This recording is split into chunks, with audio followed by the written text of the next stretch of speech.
I was the passenger in the wrecker, so I was walking back to get in the wrecker to leave the call because we had already hooked.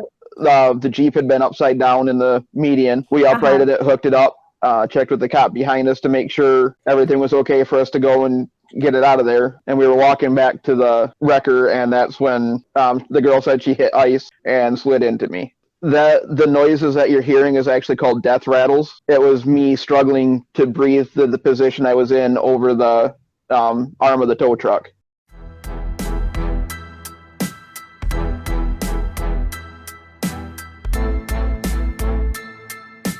Hey everyone, I'm Brad from Calgary. This is Sean from Cambridge, Ontario. I'm Terry from Cornwall, Ontario. Hey, this is Larry from Pitt Meadows, British Columbia, and you're listening to the Towing Life Podcast.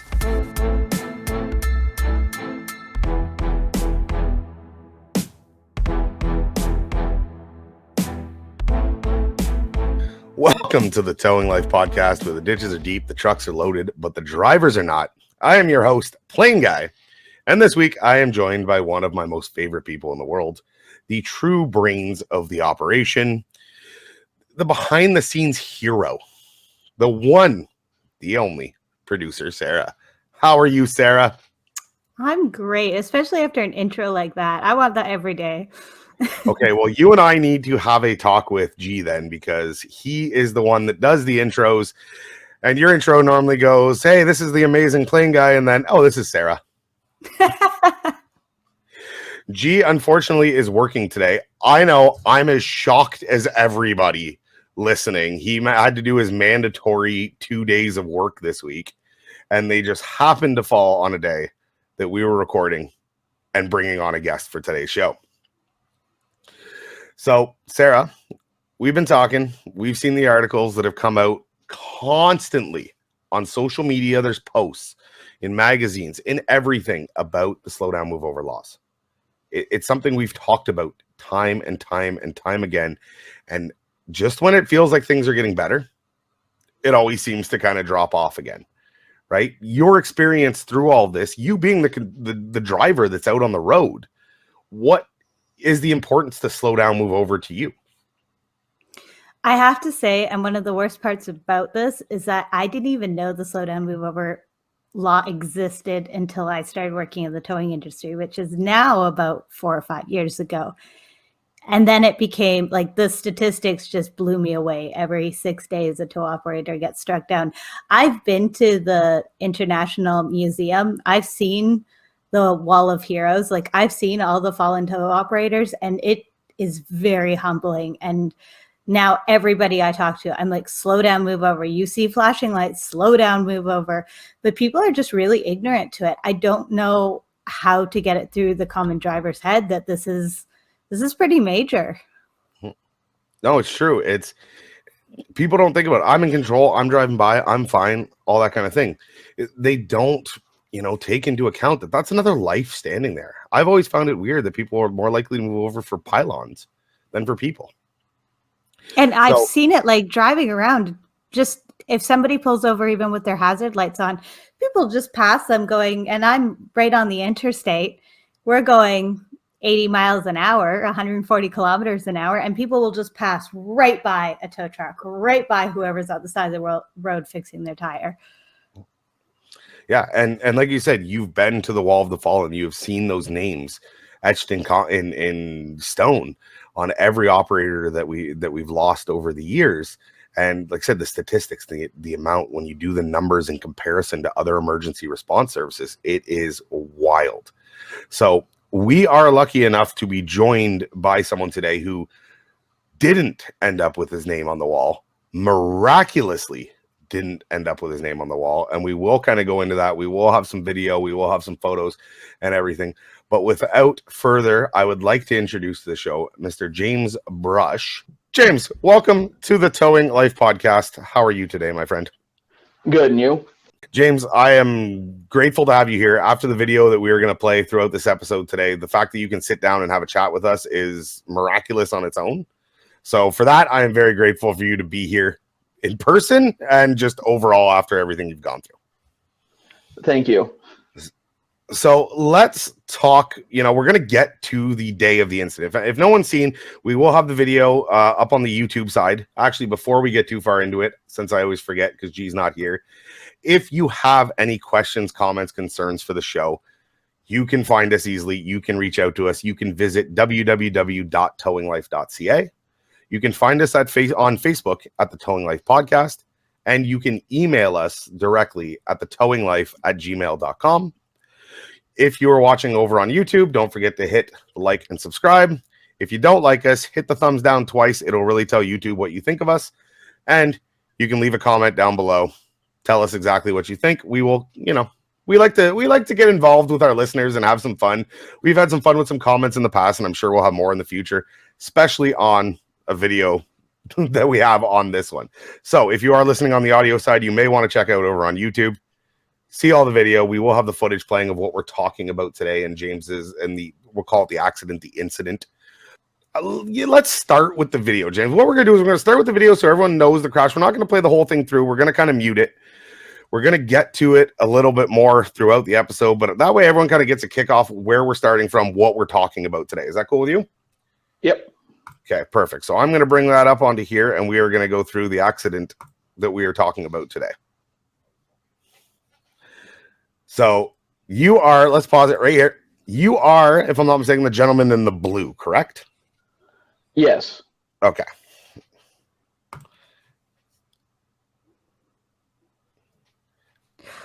Oh my God, that's the stuff nightmares are made of, James.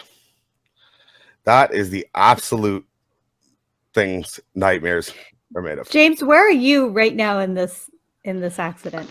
I'm between the bumper of the Jeep over the arm of the wrecker. Over the wheel lift.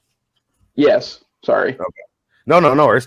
So for anyone that's listening on the audio side, the video that we just played, and will be available on our Facebook, we'll make clips, everything like that, is James walking back to his wrecker after a recovery, after checking with the officer to make sure everything was good to go. I've been in this exact situation, James, a million times. You do your recovery, you get your vehicle hooked up, you walk back to the cruiser, you go, hey, everything good to go. If they got a tow sheet for you, depending where you are, yeah, an incident number you need to grab. Cool, okay, we're out of here. And you walk back to your truck and you hop in to leave. Right. And it is at that moment that a vehicle loses control and slams into the side of the casualty in which you were towing, as well as the wrecker and yourself all at the same time. Yeah. It couldn't have hit better if she aimed. No. I was lucky I made it as far as I did when she hit me, though. Absolutely. You heard it and you ran towards the tow truck. Yeah. When I initially heard it, I was standing right where she initially hit the Jeep. So had you been in that location, things could have gone from bad to worse. Yeah. So let's lead up to it a little bit. Let's kind of prelude the story going into this whole thing. So you had mentioned before the show, on this day that this incident happened, you weren't working as a tow operator, but you were kind of doing a ride along to see if towing was something that interested you. Tell me a little bit more about that. I had known the owner of the company for years, from back when I worked at a gas station in high school. And when I moved back from Wyoming, I had stopped in to see if he was looking for anybody, and he was. So at that point, he had said, if you're really interested, let's go have you go on a ride with our driver. Make sure you want to do the job before he hire you, put you through all the training, and see where it goes from there. Okay, so I hopped on the truck. We had pulled one vehicle out already, and that was our second within a half hour. So this was your first day ride along?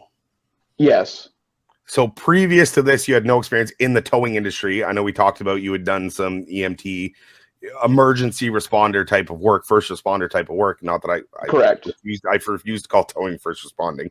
But you'd done okay. So you'd been in some scenarios, but this was literally day one in a tow truck. Yes. Wow. If that's not I've put some rookies through some days on day one. That, my friend, is a hell of a day one. Call two. And so you came back to towing after this? Yes, I did. After I was recovered from the accident and everything, I decided to go back out and do it. That way I wasn't, get bucked off the horse, dust yourself off, get back on, prove yourself you can do it. Yeah. I think that's absolutely amazing. And I don't know if I could have the same response to that kind of thing. So by all means, props to you on that one. What was your first day like back on the job? Were you looking over your shoulder? I've always looked over my shoulder from working EMS. It's something that was beat into us, watch your back, always listen to what's going on, keep your head on the swivel, know everything that's going on around you, especially on the side of the road. That's probably what saved your life. It was more amplified after that because I had a better understanding of why I was looking around, why I was paying attention.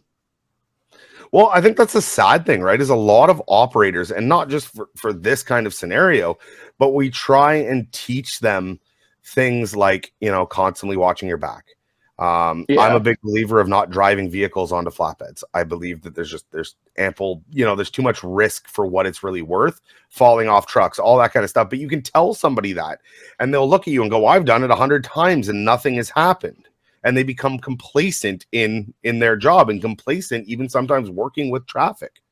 And so when it happens to you like that, you realize, okay, this is why this has been pushed into me so hard through all my training, is because of moments exactly like this one, where, having a look over your shoulder right as you heard something saved your life, possibly. Right. What were the injuries? Like, what kind of injuries did you sustain from this crash? My tibia was broken and actually came through the skin of my leg. Okay. I had some photos I'll bring up at the same time. Deep tissue bruising, and my bone marrow was bruised in my other leg. Multiple, as the doctor said, multiple rib fractures. He never gave me a number how many. My lungs were bruised. I had a fracture on my left eye, orbital blowout fracture, where underneath my eye, the bone had shattered, so my eye sank down.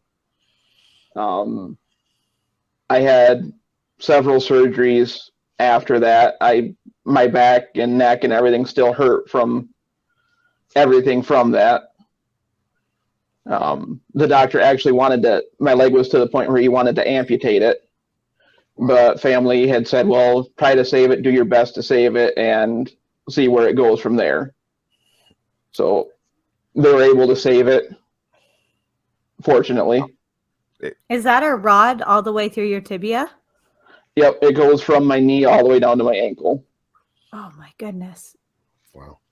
And so obviously you're saying, like, you still have long-term, like, we're talking, this accident was 2014, right? I think I always forget, 2014. So long-term effects are still there. You still get pain, like I said, in your neck and your back and everything from, that's a violent hit. The pain is constant. Some days it's worse, some days it's less. It's almost something that you get used to over time. Right. And it becomes a day-to-day thing.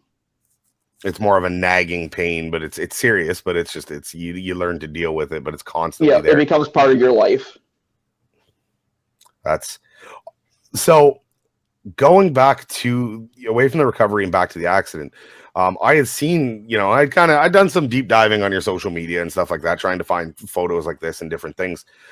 There was mention in there that you had actually spoken to the person from the car that had hit you. Yes. And how? What was that like? What was that like? I imagine it's a mix. You'd almost feel like it's a mix of anger, yet, like, what is that like? She was 19, so it was one of those. I remember what I was like when I was 19, how I drove, and at 19 you feel invincible. So I understood where she was coming from. But, yeah, I was angry that it happened, but she obviously felt bad, and she showed that she felt bad and apologized over and over and over. But yeah, it was hard talking to her and seeing her. how was she after the whole thing? Like, obviously, my concern mainly would be for you with the injuries you should sustain, but mentally, that's got to have an effect on somebody. Like, you know, you can't just walk away from that going, okay, I'm 19, things happen, right? Like, she's got to be. Yeah, I haven't talked to her since shortly after the accident. I know from when I talked to the officer, I had met her in court and talked to her shortly after that. She felt bad. She was crying all through it, and you know, it was obvious she felt bad. I haven't talked to her since then, but I actually haven't even heard anything about her or anything like that since the court after the accident. Okay. And so what was the court? What were you guys in court for after the accident? If you can talk about that, I'm guessing, just because it's court. Yeah. It was her with her driving infractions and all that, what they were going to do for the accident. Okay. And okay, so the accident comes. So let's kind of recap this. You come in, you're looking to see if this is something you want to do. You go for a ride along, you do one successful call, you get onto your second call, which is the scene that we have. You know, we're on the left shoulder of the median, the worst side of the highway to be on. Right. And your second call, the vehicle loses control, hits you. You go, you know, up onto the wrecker, over the wheel lift, kind of between the bumper and the wheel lift. What do you remember from, like, at what point does your memory lapse on this, if any? I remember seeing the car and taking off running. And then I knew it was imminent. She was going to hit me. So years and years of EMS, people who are drunk and limp when they get in an accident fare a lot better than someone who's sober and gets rigid.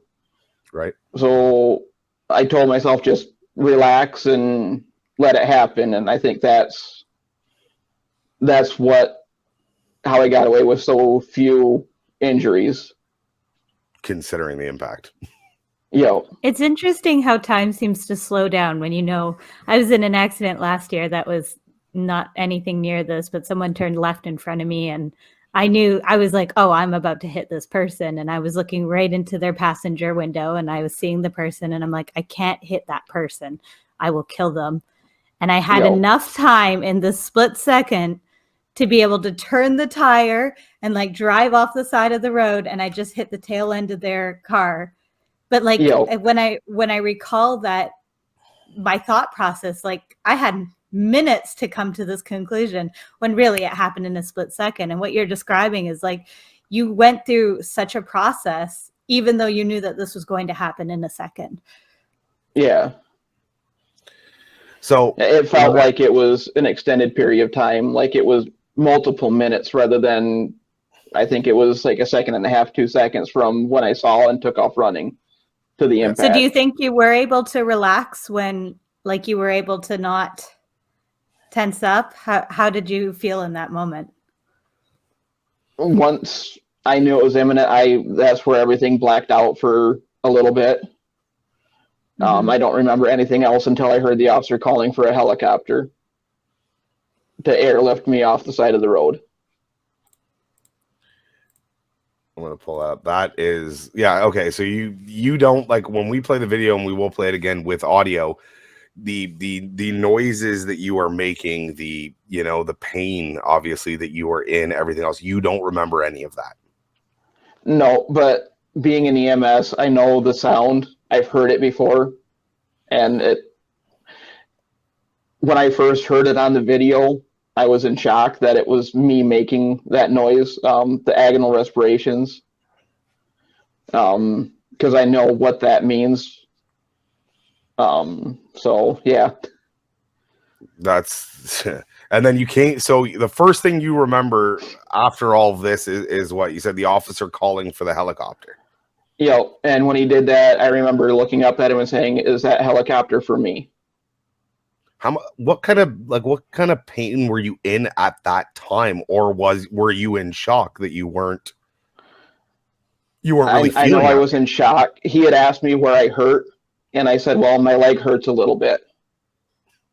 Was my exact response to him. just a little bit. It's just, Right. I don't know. It's got a little tingle, Doc. You want to, officer, you want to take a look at it? Oh, never mind. You don't want to look at that. Wow. And how long was the time that from the time of the impact to the time that they called for the helicopter? How long, give or take, was that? As soon as he pulled me off the back of the wrecker so I could breathe correctly again, it was almost immediate. Okay. They seen the severity of the injuries and knew right away that it was something. Well, I mean, it's a pedestrian hit by a vehicle at, I don't know, how fast do you figure she was going when she hit you? According to the police, the black box on the car said she was going between 45 and 50. That's like 8. That's like, I'm so bad at this. I deal in kilometers up here. I know 60 is 100, so it's like 80, 90 kilometers an hour. That's not the part that hit me was the 45, 50. She hit the Jeep and then the kinetic energy from her spinning around. Yeah, because she hit you with the back of her vehicle, correct? Yep, I hit the passenger side rear door. And when I did that, it smashed the whole door in, broke that side window out, and all that before it flung me into the wrecker in the Jeep. Jeez. James, it's a miracle you're here with us today. This is crazy. That's, like I said, I've said it, I'll keep saying it. It's the stuff nightmares are made of, right? It's the stuff that us operators, every time that we step out on the side of the road, is a fear that you have, right? I don't know how many times this highway, looking at this highway, looks identical to the highway, you know what I mean, here in Ontario, that like the 401. This mimics exactly what it looks like. In scenarios like this where, winching a vehicle out of the median is something you do regularly, right? Especially in the winter time. Like this is just, your everyday scenario that we've ran into over and over and over again. So to see, how quickly that can change and the damage that it can cause it's terrifying. As much as I hated watching it, even when I thought about it, when somebody had actually reached out, one of our listeners reached out, sent us the video and said, hey, you should try and have this guy on the show. And I looked at the video and part of me sat there and went, no, because these things terrify me, right? Like I've had my fair share of close calls. A lot of people, if you do it long enough, have. Oh, yeah. I mean, you set a new ratio record by doing it on your second call. I think I had to do about 150 before I almost got hit. So your call to you were at 50% of the calls you had done ended in an operator being hit. That has got to be a record somewhere in the industry. I don't want to be on that side of the record, though. That is fair. That is why you had to come back to towing afterwards, right? So we'll talk a little bit about that. You came back after all of this. Yeah. And what was your recovery time like for all of these injuries? I imagine it's not, 2 weeks and all right, I'm a little sore, but I'm getting back out there. What was the recovery like?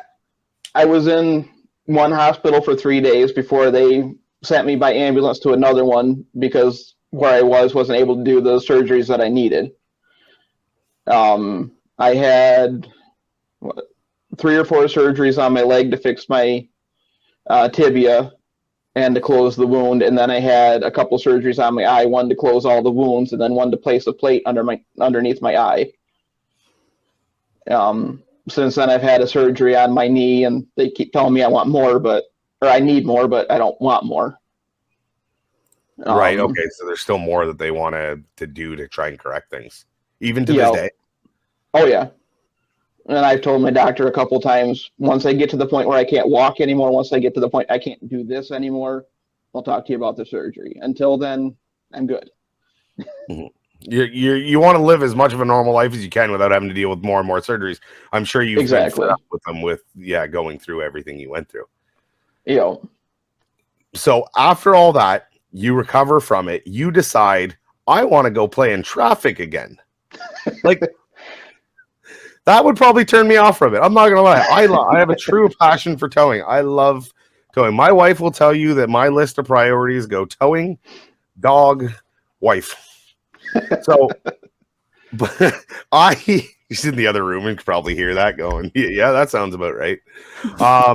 But I couldn't imagine going through something like this and going, I'm all for you get kicked off, get back on. That's not getting kicked off. That is getting punted across the field And you still managed to go, I want to get back into this, and I still want to give this a go. Yeah. Yeah, I guess that works. So how long after the accident were you back in a tow truck? A year and a half after the accident. I was in physical therapy for almost a year after getting everything to where I was back as far as they felt I could make it. Up to your new 100%, we'll call it. Exactly. That's exactly how they call it, is my new 100%. Oh, cool. I just made that up. So a year and a half, and you get back into the tow truck. What is day one like back after something like that? I was nervous. I think it was the second day or third day back. I had to go out on the freeway. So it was that experience was indescribable. I can't remember. I can't think of how to describe it. It was terrifying but fulfilling at the same time. Thinking I'm back out here on the same freeway where I was hit, not in the same spot, but on the same freeway. Right. And yeah, it was in the middle of summer, but still, it was, within 15 miles of where the accident was on the same freeway. I mean, we talk about operators with PTSD all the time from dealing with wrecks and dealing with kinds of stuff.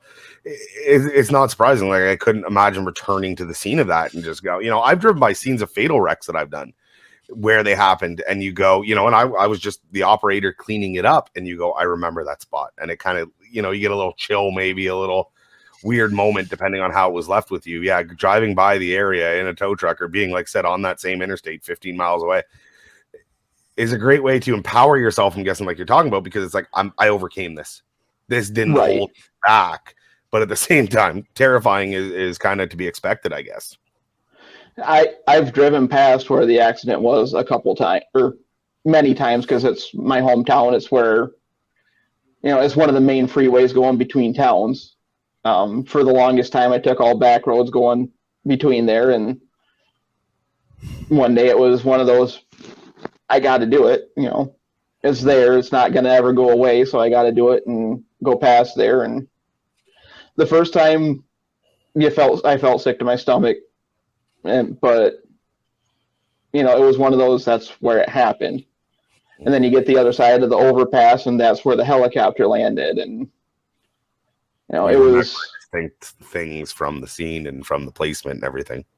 Yeah. Where was the customer for the vehicle at the time? That was a question I never thought to get to. Or they left? Like, was it something that happened during a storm and you guys, this was the after cleanup, or?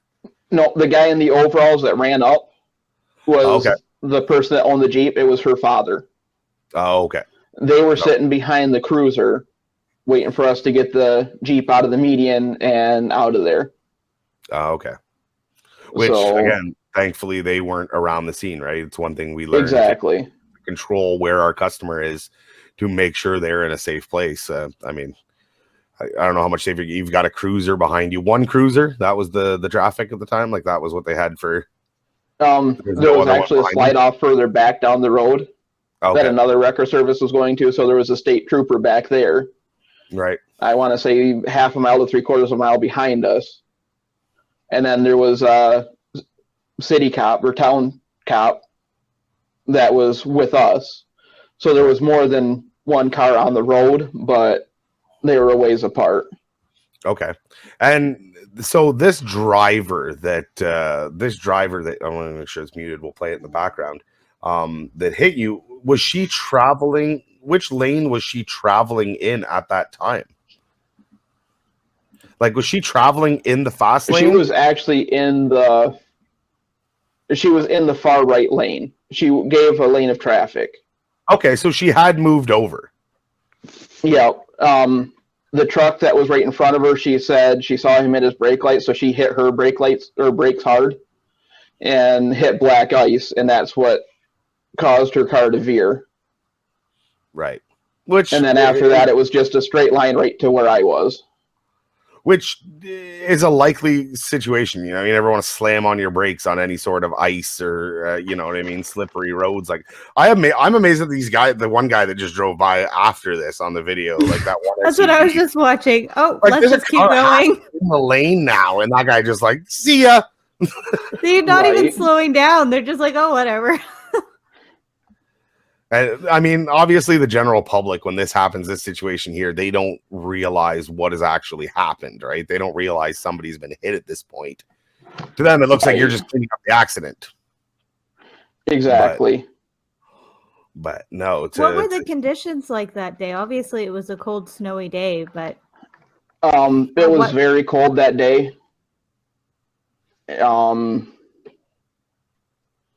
I can't remember how cold it was. I know it was very cold. It had just snowed the night before. There was black ice on the roads, which is why we had the rollover and the slide offs and all that. Mm-hmm. So it wasn't an ideal day to be out there. Right. But better than, I don't know if you guys are like us, where when you get these kind of days where they enforce a no pull. Right, a no pull is where it's a snowstorm, cars are going into the ditch. They stay there for the night. You pick the people up, you bring them to a hotel, you bring them wherever, and they sleep there for the night, and then you go get it the next day whenever it's safe. This being the safer option, but of course, like you said, it's cold. It looks like it because it's very bright, right? If anything, you know, you learn in the north is a overcast, dark day won't be cold, but a clear day is when you will get the coldest of cold. And it's easy, you know, salt stops working at a certain temperature on the highway where they'll stop using it because it's more dangerous because it'll melt and refreeze, and all that kind of stuff. Like winter driving is no joke. Right. I don't know if you guys get it where you are. We get what we call black ice. The ice is the same color as the highway. So you can't tell it's there until you're sliding out of control. We had a driver call me Christmas morning, 3 a.m. I remember this call. Christmas morning, 3 a.m. She was responding to a bad accident about 30 miles. I did my quick conversion outside of town. And she was on the 400 highway. And we had never gone through that you don't run your exhaust brake on slippery conditions, right? Your Jake brake, you never run in slippery conditions. And it was the same. You couldn't see the ice on the highway. She happened to let off the throttle. The exhaust brake kicked on. As soon as that happens, it locks up your rear end. You don't stand a chance on ice. And we get a ton of that on our highways where it's just, you don't know it's there until you hit it. It is too late. And then it's a game of holy shit, hold on.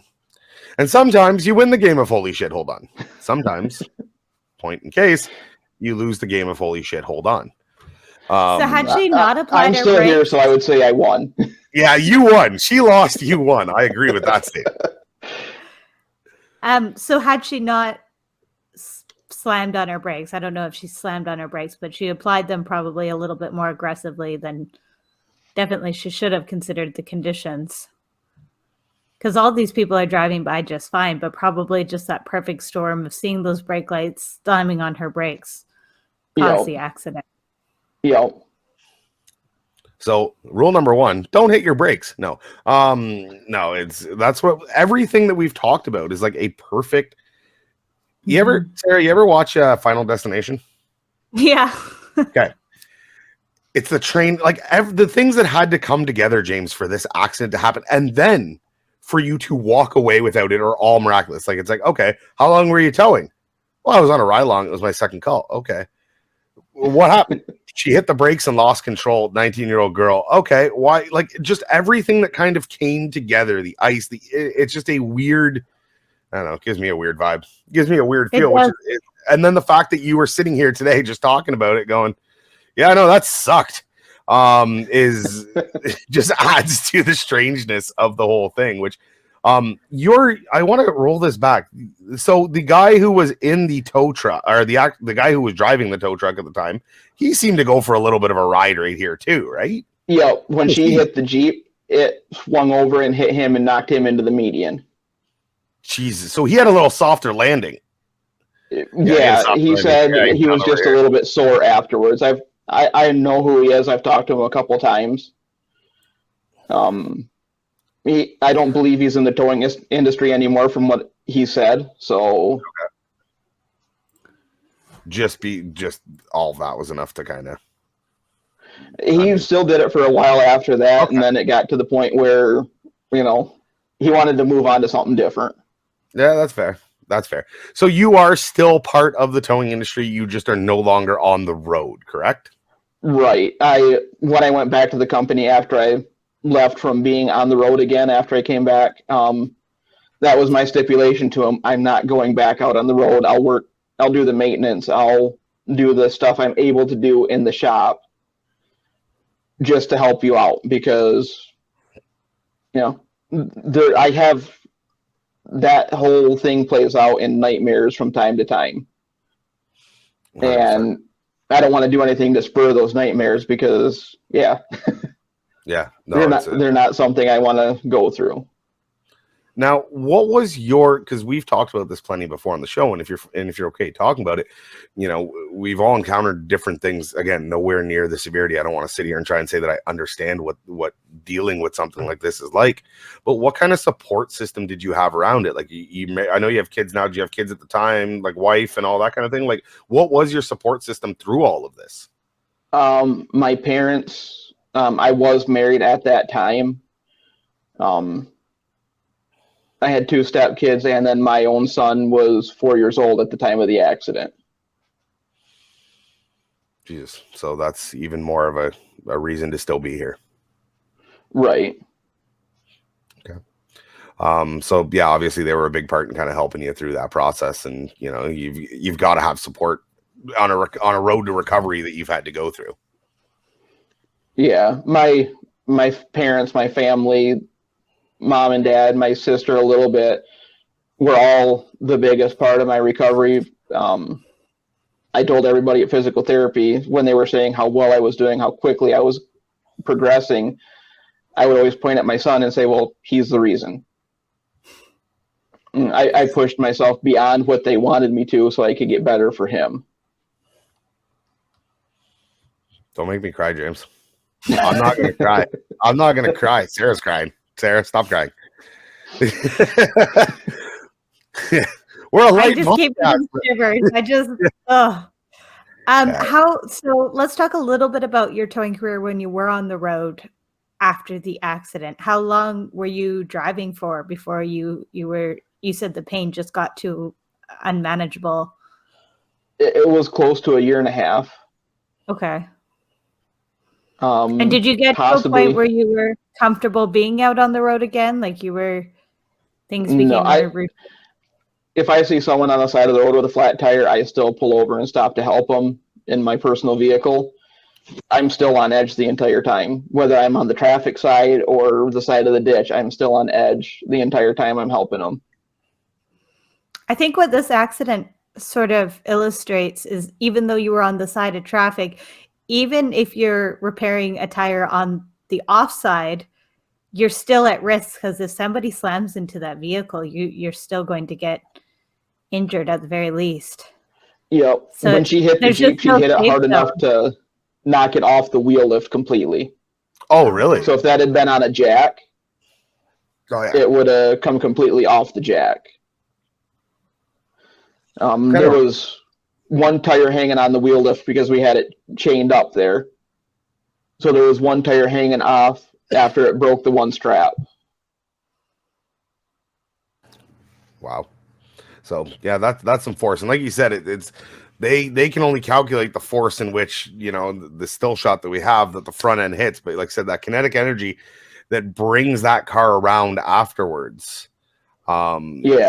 is something that you can't calculate, and is something from personal experience. I've done a little stock car racing back in the days where you hit the wall with the back end and the front end hits even harder, right? Whenever it sucks you around. So yeah, they can only calculate at a certain speed. And the fact that you dented and broke her window on her door is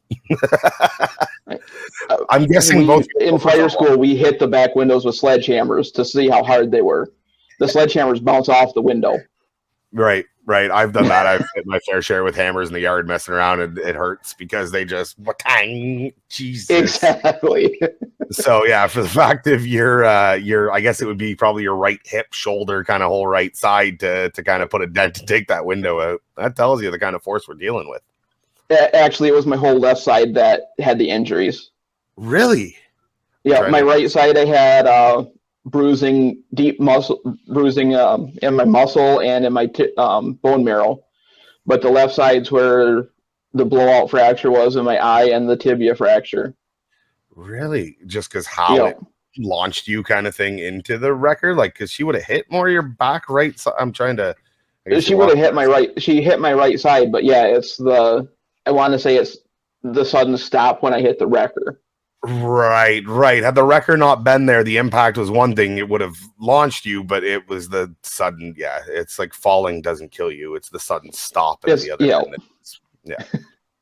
And the wrecker is a pretty stationary, solid piece of equipment. She moved the wrecker a ways too when she hit. Because after she hit me, the back of her car came in and hit the back of the wrecker too. Right. Well, you can see, the wrecker looks like it's pushed forward and turned off, and the officers went off because there's the operator. There's just one officer there. Yeah, one officer on scene. Then that's the owner. And then the guy that's running there is the owner of the Jeep, her father. It's a good thing he was there and had her. I'm guessing she was in his vehicle. Yep, she was in his truck. Like, what do you think, PlainGuy, that your response, like, where would your customer have been? My customer probably would have been in the truck if they didn't have their own ride, which, that's what I find odd and a little bit in its own. And you know what I mean? Because in a scenario like this, where we would have the police on scene doing an escort, in my experience, they would probably be ahead of us. Like, normal rule of thumb was nobody behind the cruiser, right? Because the cruiser is your lights. It is your scene safety. Now, don't get me wrong. There's stupid people out there that'll just go. Like, I've had a situation like this where you're talking black ice and somebody will roll up in the right lane and stop and ask for directions. So, I mean, intelligence of some of the people that are on the road isn't always there, but our general rule is to always, I would probably have them at that point ahead of us on the tow truck or between the tow truck and the cruiser, which could have been a worse spot to be in that case. Right. He was way off into the median behind the cruiser, so the lights were still visible from the highway. Oh, right. Actually, if we pull this up here, we see him, this Dodge right here. Yeah. Oh, I see. He was way off into the median, so. And we had our lights on as well, so there was a whole lot of lights at the scene. Right. You can see how far off the tow truck is now when you look straight on it. Yep. We were pretty close to in line with the cruiser when we had everything hooked up and ready to go. Wow. What was I had another question, but I forgot it now. Okay. Well, one thing I've noticed about, I'm gonna just rewind this when everyone comes running up again, because the officer's running around, he's calling. We could play some audio in the background. Okay, actually, we're gonna play it from the beginning one time with audio, because the audio still scares the crap out of me. But I do have some questions too at the same time. So yeah, like I said, you'll see him look to the right. I see you look right there. Yep, and that's where I took off running. Yeah.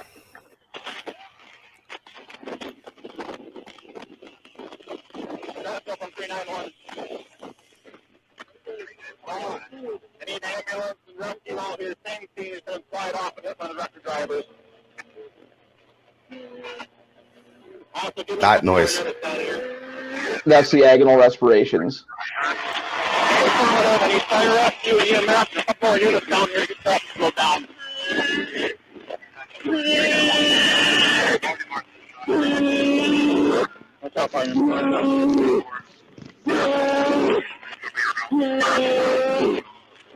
So that's just you trying to get a breath. That was me trying to breathe, yes. Nobody has checked on the car, I'd like to point out. Obviously, you're the bigger priority in this. I'm not discounting that. When he first ran up to the car, I've watched it more times than I have ever wanted to, but he tells her to stay there. So she's conscious. You can sit. We got bigger issues. She had I don't think she had any injuries, honestly. Wow. And I wonder if she even knew at the time, had she hit a person. Probably at this point she did. At that point, I believe she was still in shock. I don't think she knew anything that was going on. She was in shock of everything that happened altogether. Right.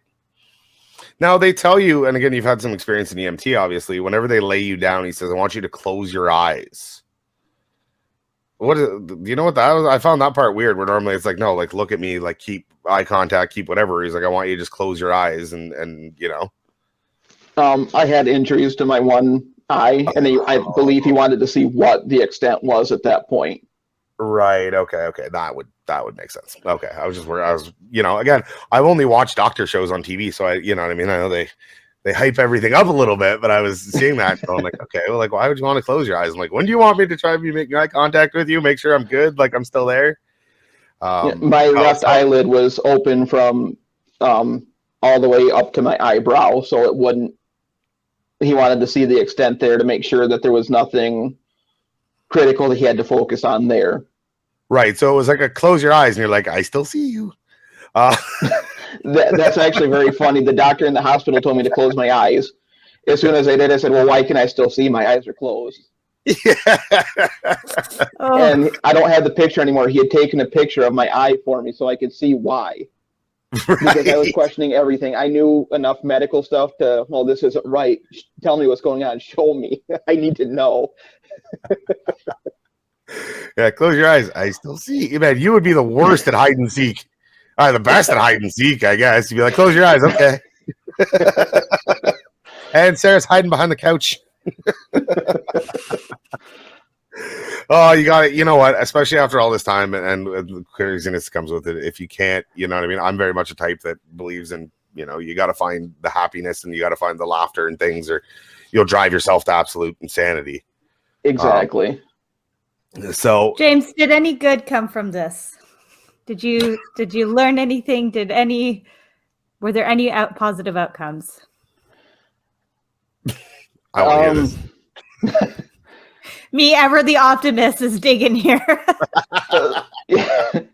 I mean, yeah, the positive outcomes, I'm still able to get around and all that from it. But, you know, my main focus on sharing the video was raise awareness, you know, slow down when there's someone on the side of the road. I don't care if it's a wreck or police, fire, EMS, or someone with their four-ways on. You slow down, you give them room, because it takes a second and a half, 2 seconds for what you believe could never happen to happen. Yeah. And if it saves just one person, it's more than worth it for me to share the video. Yeah. I think it's something like we've talked about that people need to see this. Yeah. People need to see it. People need to hear those. What was the terminology used again? Sorry, for the breathing thing? Agonal respirations.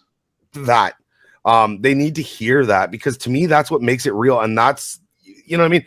Yeah, okay. You know, how many times, I guarantee you, I can go log on to Google right now and find 5 articles of operators hit in the last 5 months, hands down, easily. Yeah. And people just see that. They see a headline, oh, operator hit. Oh, okay, cool. That can, you know, that doesn't happen around here, or that won't happen to me, or, you know, any of that stuff. And it's when you see this and you hear the noises, and like that, to me, for me at least, that was it. That was that noises that really is where it hit and gave me goosebumps and everything else.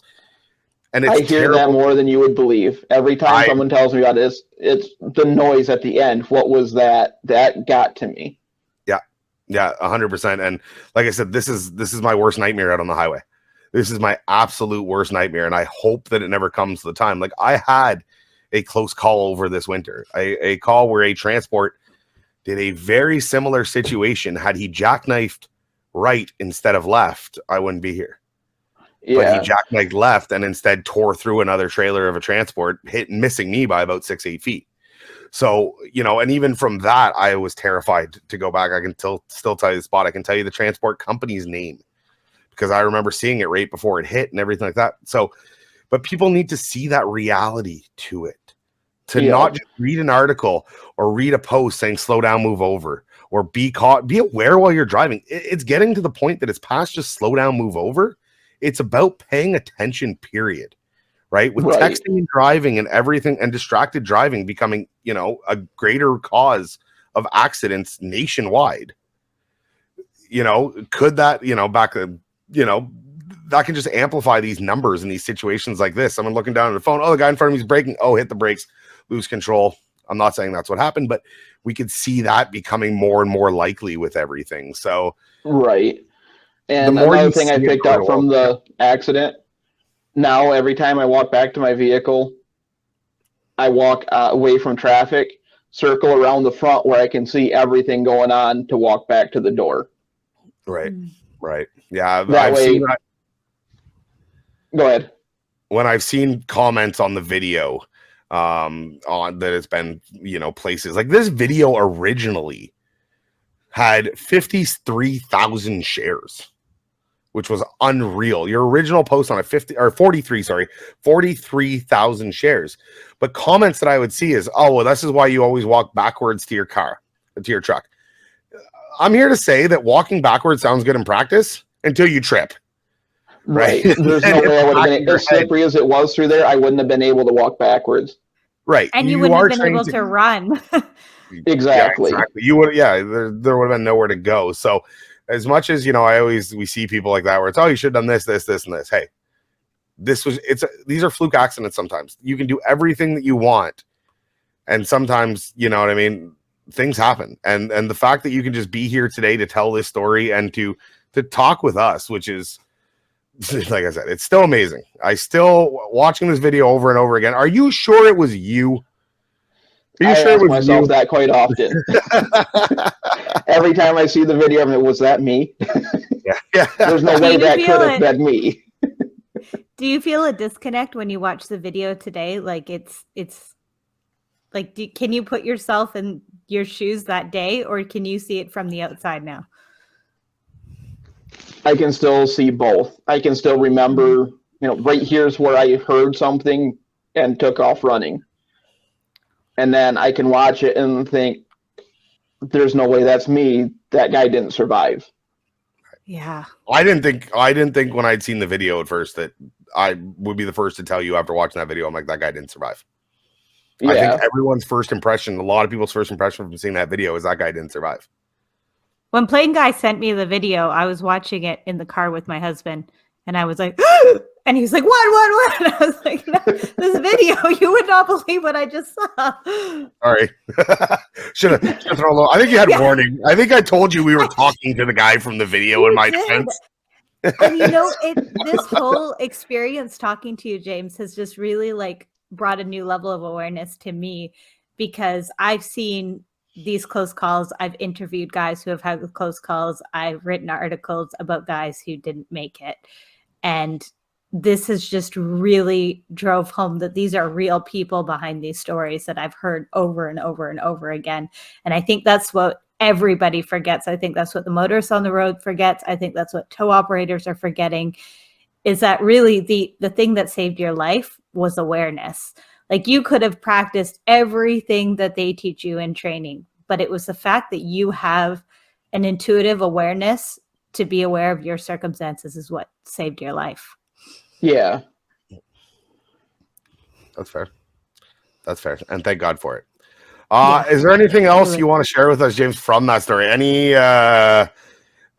cool side stories that came out of that? You get to meet the governor of, do you guys have a governor in Michigan? I don't know how the states work. Yeah, we have a governor. I didn't meet anybody. No? Political, famous, anything like that. I was trying to look up media about this. What was the media attention about this incident? Actually, there was more than I was aware of. I was actually contacted by a friend who lived in California at the time and said, "Hey, I saw the news about you getting hit, or I saw on the news you got hit." And I'm thinking, you're in California. How would you hear that? Are you watching news from Michigan? But it was on the news there. Oh, wow. So there was some coverage that went out pretty far. Yeah. And then my video was shared by a news agency down south. I'm not exactly where it was, but someone had sent me a message. "Hey, we saw your accident on the news. It was on this channel." Jesus. I mean, that's kind of cool and scary all at the same time. It's like, we seen your accident. Right. Cool. Yeah. I don't know how I'd react to that one. Like, great, the awareness, but man, everyone's seen it. I haven't kept track of shares, views, anything on it. I shared it and just left it. Recently, someone said, "Oh, you're at 4 million or more views on it right now." Okay, that's great. Did it help anybody? Did anybody pay attention from it? I'm sure it did.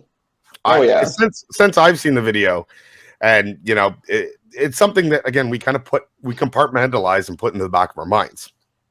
But at the same time, it's that wake up call every time I watch it, and I've watched it a ton since we've just since we talked to you about doing the show, and it's nice in a way to watch it. I really, sounds bad saying this, but it's kind of that refresher to just, hey, remember, don't get complacent. Hey, remember, don't get complacent, right? It's not something you can just see once and it's going to stick with you. You need that refresher every once in a while. And I'd rather see the refresher from the guy who I'm sitting to talking today all the time than getting a new refresher every week, which, right. I mean, if we start putting dash cams on anything, I'm sure we would get plenty of footage of, near misses and things like this. Yeah. I'm still mad that, like, the Detroit Red Wings didn't reach out to you or anything. I seen some Facebook. I seen you're a Red Wings fan. Stevie Y didn't offer to, put you in a booth for the game or anything. I'm disappointed. No, it would have been nice, but that's not why I shared the video. So I'd like to say that we were famous and we've got that kind of pull to do that, but I mean, it's not going to happen. Sarah, you're more famous. You could make this happen, Sarah. Get some magazines down there. Get some. Well, we'll get some magazine press on it. We'll make you famous up in Canada at the very least. Perfect. So, with that being said, I think it is a good time that we are going to wrap this up today. James, I want to thank you so much for joining us, man. You have no idea what this means to be able to chat with you. You've been an absolute pleasure. I'm so happy to hear that you're alive and breathing, and you seem to be pretty happy of a guy. So, I mean, that's a win. Oh yeah. So, on behalf of myself, on behalf of the wonderful and amazing producer Sarah, I want to thank you, James, and I want to thank you, the listeners, for coming out to another week of the Towing Life podcast. Be sure to find us every Tuesday. You know where to find us: Spotify, Amazon Music, YouTube. You can visit us at www.towinglife.ca. Email us at thetowinglife@gmail.com, or find us on Facebook at the Towing Life Podcast. So, that being said, we can't wait to see you guys all again next week. Take care.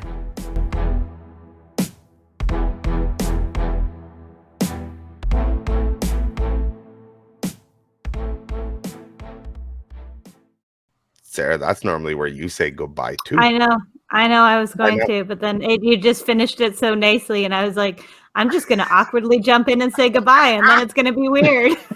Oh, no, that's what you do. That's what we do. I don't know, but you did such a good job. I'm like, I don't want to ruin it. I don't want to be the last one. No, but seriously, James, thank you so much. This insight is absolutely incredible. To get to have this time lapse between the incident and being able to talk to you now. Like, I think that's a lot of times I've been quick to interview people right after an accident, and you've had 8 years to process what happened. And I think you've brought just terrific new insight to the industry. I still haven't completely processed it. So no, I'm sure it's going to take a lifetime. Feels like, there's no way it happened.